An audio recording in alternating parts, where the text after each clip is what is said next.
The movie opens up with Mason "Horse" Raymore. Despite being distracted by a haunting vision of a charred man, Mason hits the winning shot in a Pellington High School basketball game. Immediately afterward, Mason rushes to his gym locker to smash an Aztec death whistle, but he's still attacked in the shower by the charred man. Mason's teammates Dean Jackson and Tanner Church are horrified to find Mason gruesomely burned to death. Recently released from drug rehab following her father's death, teenager Chris Willett leaves Chicago to attend Pellington High School while living with her cousin Rel Taylor, who is also a student. With 6 months having passed since his death, Chris is assigned Mason's old locker, which draws an insult about her problematic past from Dean Jackson, as he is accompanied by his girlfriend, Grace Browning, whom Rel has had a crush on for years. Ellie Gaines, a girl Chris feels an immediate attraction to, sticks up for Chris. Chris knees Dean in his genitals. Having witnessed the incident, schoolteacher Mr. Craven issues detention to Chris, Ellie, Rel, Dean, and Grace. Chris finds the Aztec death whistle, now intact again, inside Mason's hallway locker and brings it to detention. Mr. Craven identifies the object, while Grace uses Google to translate its inscription as "Summon the Dead." Because Chris found it in a locker, Mr. Craven confiscates the whistle as school property. After dismissing the 5 students from detention with an assignment, Mr. Craven blows the whistle while alone. A short time later, a haunting doppelganger attacks Mr. Craven, causing his hair to fall out before dropping dead. Having forgotten a comic book he left behind, Rel returns to the classroom and pockets the whistle. Left alone outside in the parking lot, Chris meets Noah Haggerty, a youth pastor who is also an unscrupulous drug dealer. Due to his cousin's history with drug abuse, Rel returns to angrily break up their interaction. Noah bloodies Rel's nose, pulls a knife, and threatens Rel before leaving.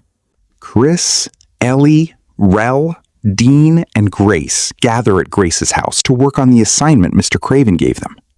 Rel shows everyone he recovered the whistle. Dean convinces Grace to blow it.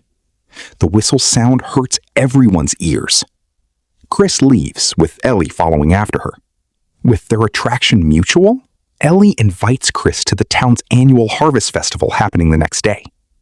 Distracted by a haunting vision outside her window later that night, Chris accidentally sends a flattering text that Ellie reciprocates.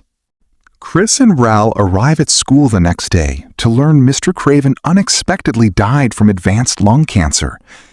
During Principal Flynn's assembly about Mr. Craven's death, Ellie sees a strange vision of her doppelganger twisting its head to taunt her. Chris and Ellie decide to return the whistle to Mason's family. The girls meet Mason's terminally ill grandmother, Ivy Raymore, who collected cultural artifacts, including the whistle, which she got from a back alley market in Guatemala. Having already killed Mason and his mother, Esme, Ivy warns that the whistle will take more lives since it is stolen treasure from a plundered people. She also reveals that the whistle's inscription actually reads "Summon your dead" because it will accelerate whatever death you are fated to receive in the future. Ivy insists that Chris keep the whistle. Anxious for more information, Ellie suggests looking through records at the hospital where she works, because she was always suspicious that Mason's burning death occurred in a shower and was attributed to a gas leak that didn't affect anyone else. From his medical file, Chris and Ellie discover Mason had the physiology of a man in his 40s when he died. Rel, Dean, and Grace attend the seasonal harvest festival in Halloween costumes. Rel sees Grace acquiring weed from Noah. Acknowledging his longtime crush, Grace lets down Rel gently with a platonic kiss on his cheek. Anxious to warn the others about what they learned, Chris and Ellie arrive at the festival only to have an uncomfortable encounter with Noah. Ellie kicks Noah, causing him to drop his switchblade. Chris recovers the knife and slashes Noah's nostril before she and Ellie flee into the festival. Grace and Dean become separated while exploring a haunt maze. Grace ends up chased by her doppelganger, a shriveled hag, who catches up and causes Grace to wither and die from old age. Chris, Ellie, Rel, and Dean regroup together. Chris and Ellie reveal what they learned about the curse that now afflicts them all. Dean refuses to believe the old woman found dead was Grace. Rel blames Dean for daring Grace to blow the whistle in the first place. Their subsequent confrontation causes Rel and Dean to go off in separate directions.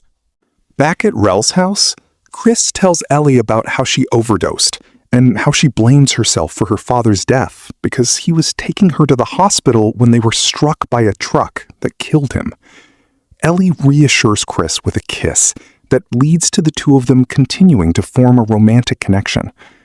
With Rel starting to see visions of him suffering a gruesome death in machinery at the steel mill where he works, Chris and Ellie return to Ivy Raymore to ask how to stop the whistle's curse. Ivy tells them the only way to stop it is to give someone else your fated death by marking them with your blood as a sacrifice, allowing yourself to be spared. Chris sees a vision of her doppelganger dripping wet with a needle in her arm, leading her to believe she will die from heroin overdose. Ellie reasons it would be wrong to murder someone else by transferring the curse. Inspired by an idea to have Noah take his place, Rel quickly drives off by himself. Still mourning Grace's death, Dean is haunted in his home by a vision of his mangled body. Dean suddenly levitates and is violently contorted to death from a phantom car crash. Rel kidnaps Noah at gunpoint and brings him to the steel mill. With Noah restrained to a chair, Rel slices his hand in preparation of marking Noah with his blood. Chris and Ellie arrive in time to convince Rel to not go through with his plan. Rel mutters, "Everyone has to die once," which gives Chris an idea about how to stop the curse. An invisible force then brutally grinds up Rel's body as if he was horribly mutilated by metal machinery. Taking the whistle, Chris explains to Ellie that just because they have to die, that doesn't mean they have to stay dead. Together, the two of them plot to use Ellie's diabetes insulin, an ice bath, and a defibrillator to induce cardiac arrest and then revive each other. Wanting to ensure Chris survives, Ellie surprises Chris by suddenly stabbing an insulin needle in her arm and dunking her in the ice bath, mirroring the image of the doppelganger Chris saw earlier. While unconscious and underwater, Chris wrestles with a terrifying vision of her dead double. Having escaped his restraints, Noah fires Rel's gun at Ellie, hitting her side and interrupting her attempt to resuscitate Chris. Fighting against visions of her own doppelganger, Ellie eventually revives Chris, but she falls to the ground convulsing from diabetic shock. Unexpectedly, Noah dips his fascinated fingers into Ellie's blood on the floor, causing the curse to come to him.